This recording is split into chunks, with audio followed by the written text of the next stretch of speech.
Pouvons nous poser la question de savoir est-ce que Dieu peut nous faire confiance avec les richesses véritables? Parce qu'il y a des richesses véritables que Dieu veut nous confier, mais il veut voir comment est-ce que nous sommes fidèles dans les petites choses, dans l'argent que nous gagnons chaque mois ou chaque jour ou chaque semaine. Comment tu es fidèle, comment tu le gères? Est-ce qu'il peut te faire confiance pour te donner d'autres?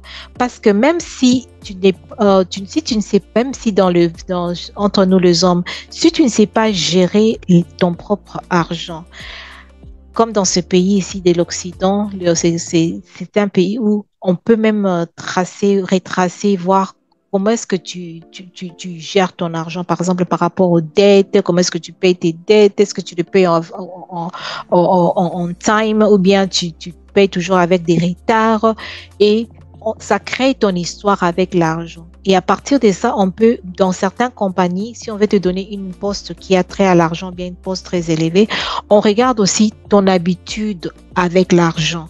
Ça détermine si on peut te donner cette promotion-là ou pas, ou te donner cette poste-là ou pas. Parce que peut être retracé. Et si nous sommes disciplinés avec le peu que nous avons, la manière dont nous faisons les choses, nous nous ouvrons aussi des opportunités pour être bénis et devenir une bénédiction pour les gens demain. Dans le premier verset que nous avons lu de la femme veuve, le fils et le fils du prophète, nous voyons que l'homme et la femme n'avaient pas appliqué la sagesse pendant le vivant de l'homme et se sont retrouvés dans les dettes. Soit ils avaient au-delà de leurs moyens, mais Dieu nous donne la sagesse pour la gestion de ce surplus.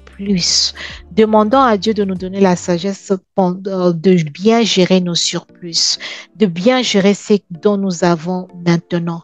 Beaucoup de gens à l'Occident, même dans d'autres pays, pas seulement en Occident, dans le monde, beaucoup de gens, ils ont le nécessaire.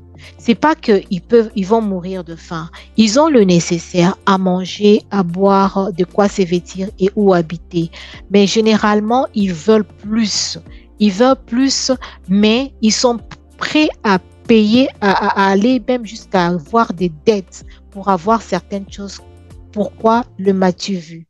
M'as-tu vu ceci, les réseaux sociaux, et ça te vole ton argent, ça te vole tes économies, et tu te retrouves en train de payer les crédits, et tu rends les autres, le banque riche, tu rends le créancier riche, et toi-même tu te dépouilles.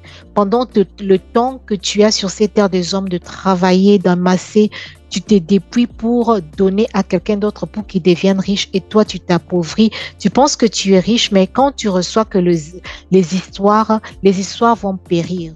Et qu'est-ce qui te restera? Pas d'épargne, pas de projet. Ce n'est pas bon. Le mauvais raisonnement, c'est de se dire que mais si Dieu peut faire le miracle de l'abondance, par exemple les 7 années d'abondance, par exemple quand Jésus-Christ a multiplié le pain, tout ça, il a emmené l'abondance, c'est que pendant les années de la vache maigre, on priera beaucoup et Dieu nous enverra de quoi subvenir à nos besoins. Pas du tout. Dieu a donné l'instruction claire qu'il fallait épargner. C'est ce qu'il fallait faire. Donc, nous sommes appelés, c'est bien de prier, c'est bien de jeûner, c'est bien d'implorer la grâce de Dieu, mais cela n'est pas un substitut à notre devoir. La bonté, la bienveillance de Dieu n'est pas un substitut à bien gérer l'argent et le bien que Dieu nous donne parce que Dieu nous fait confiance. L'exemple que je viens de citer, la multiplication de pain dans Jean 6, nous enseigne que Jésus ne gaspille pas les bénédictions, le miracle et les ressources. Et la Bible dit que quand ils eurent mangé à leur faim, il dit à ses disciples, rassemblez les morceaux de surplus pour que rien ne se perde. Et ils rassemblèrent et remplirent 12 paniers avec le morceau de 5 pains d'orge restés en surplus pour ceux qui prenaient cette nourriture. Nous voyons que Jésus vient de faire un miracle. Il a béni le Seigneur et il y a eu le pain qui s'est multiplié, le poisson. Mais c'était tellement en abondance. Et il a fait un miracle. Il n'a même pas travaillé pour ça. On peut dire, humainement parlant, il n'est pas allé travailler il n'a pas sué pour ça. Mais il a dit, gardez le reste pour que rien ne se perde.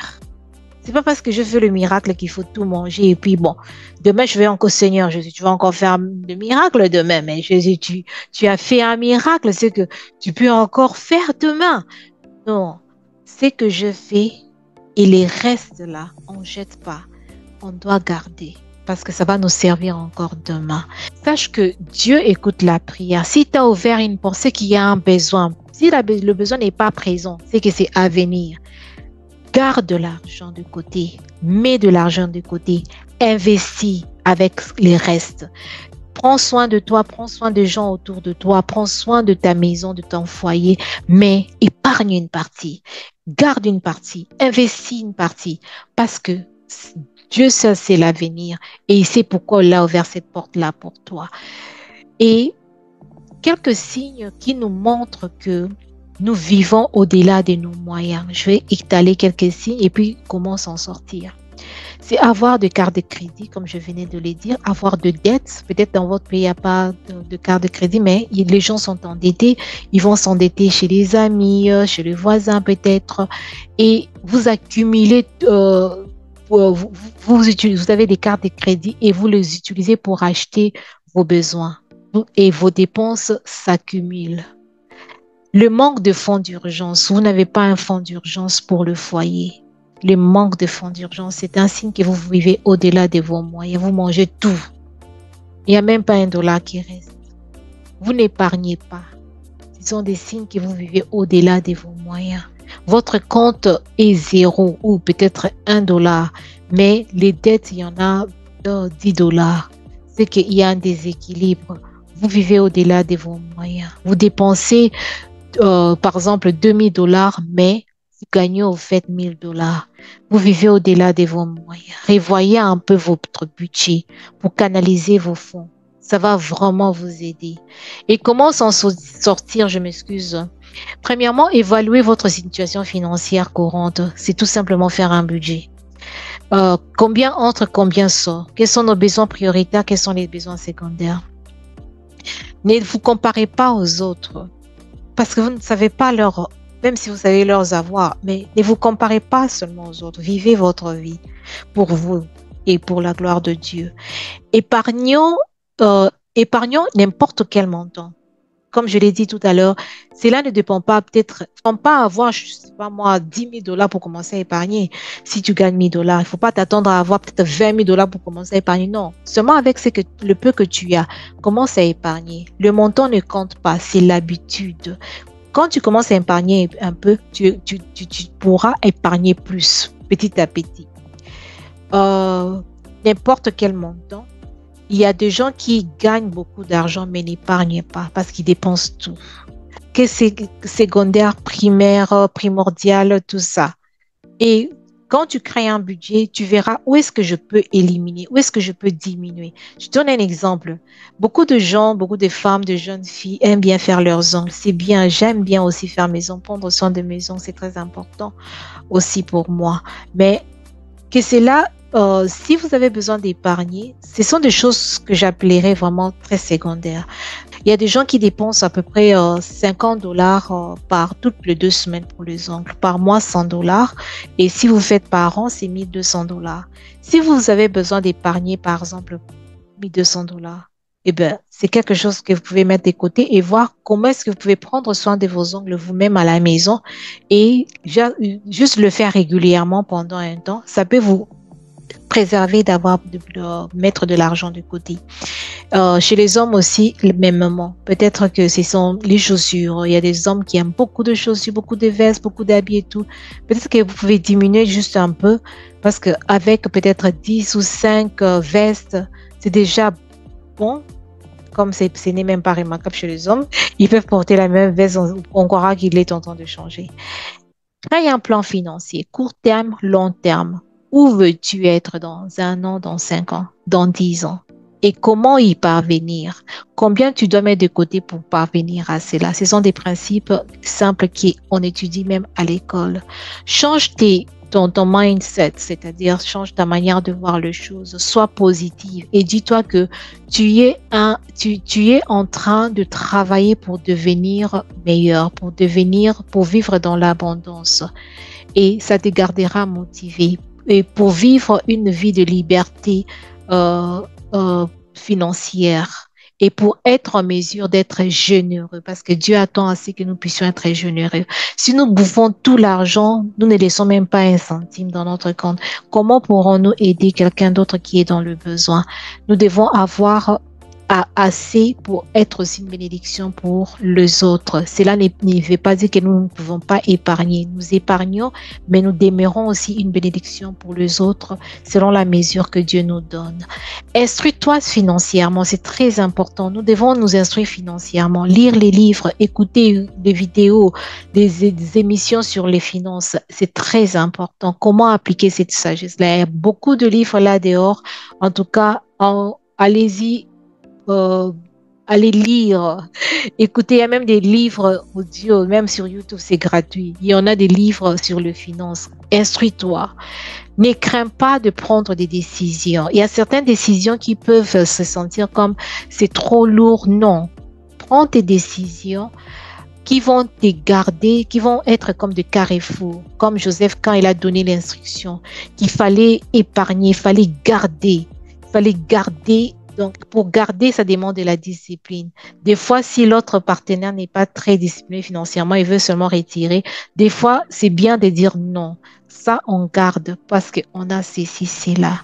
Vraiment, être discipliné, ne crains pas de prendre des décisions. C'est par les comptes, comme je l'ai dit tout à l'heure, c'est par les comptes, par exemple, le compte de courant de tes factures, c'est d'un côté, les comptes courants des achats, des histoires de la maison de tout le jour, d'un autre côté. Comme ça, tu ne toucheras pas le compte de facture. L'argent qui sort quand on te paye, une partie va dans tel compte et l'autre partie va dans un autre compte. Garde-les séparés. Ça peut aussi aider. En tout cas, beaucoup de gens, j'aime ces pratiques-là. C'est vraiment intéressant. Tu vas pas, tu sais que tout ce qui entre là-bas, c'est pour les factures. Donc, tu touches pas. Et de l'autre côté, c'est pour les histoires de tout le jour. Et un peu, part aussi dans le compte d'épargne pour épargner. Ça part aussi automatiquement. C'est vraiment intéressant. Vous n'aurez pas d'ennui. Quand vous faites cela, vous n'aurez pas besoin de vous souvenir des dates, tout ça. Soyez fidèles et honnêtes. Soyez responsables. Dans Luc 16, de 10 à 12, il est écrit, « Celui qui est fidèle dans les petites choses, l'est aussi dans les grandes choses. » Remarquez que ça ne dit pas que celui qui est fidèle dans les petites choses sera fidèle dans les grandes choses. Non, il est fidèle. Même si tu n'as pas encore les grandes choses, mais puisque tu es fidèle dans les petites choses, c'est ça ton caractère. Et ces caractères-là, dans les grandes choses, tu vas emmener ça. Mais celui qui est infidèle, celui qui est malhonnête dans les petites choses et malhonnête dans les grandes choses, ton caractère, c'est ce que tu es. Et tu la démontres dans les petites choses. On sait que dans les grandes choses, c'est ce que tu seras ceci ou tu seras cela. Si donc vous n'avez pas été fidèle dans les richesses injustes, dans ces richesses de ce monde que nous avons, qui vous confiera le bien véritable? Qui vous n'avez pas été fidèle dans ce qui est à autrui? Qui vous confiera ce qui est à vous? Hein? On t'engage quelque part, tu voles même. Qui va te confier ce qui est à toi, ce qui est de ton droit? On aura même peur parce que tu vas faire des histoires. Être malhonnête est un caractère. Être honnête, c'est un caractère. Et ça se manifeste quand l'occasion se présente. Il y a des gens, quand ils ont peu, vous le voyez là très honnête, mais quand il y a beaucoup, il change. C'est qu'il était déjà malhonnête quand il avait peu. Il n'avait pas seulement l'opportunité de le manifester, c'est ce qu'il est. Alors, c'est un peu ça, on va s'arrêter ici. C'était un long moment de partage. J'espère que vous avez été bénis. Je partageais de tout mon cœur parce que ce sont des choses sur lesquelles je méditais tout ce temps ici. Et ces couples, ne soyons pas comme ce couple. Le couple qui s'endette et qui donne comme héritage à leurs enfants des dettes, des problèmes, des challenges à relever, au lieu que le parent puisse relever ça. Parce qu'il est écrit que c'est aux parents d'amasser pour les enfants. C'est pas aux enfants d'amasser pour le parent. Parents amassant pour nos enfants afin que eux puissent démarrer leur vie quand ils vont grandir, qu'ils puissent à un niveau bien, quoi. Pas commencer très bas, non. Nous devons les amener à un niveau un peu là où nous nous sommes arrêtés et qu'eux puissent continuer à construire. Ce sera par la grâce de Dieu. Que le Seigneur vous bénisse. J'étais vraiment heureuse de vous partager ces petits moments et que le Seigneur vous bénisse abondamment. On se retrouve prochainement avec notre couple, une invitée spéciale et puis un autre couple de la Bible dont nous allons parler. Merci et à la prochaine.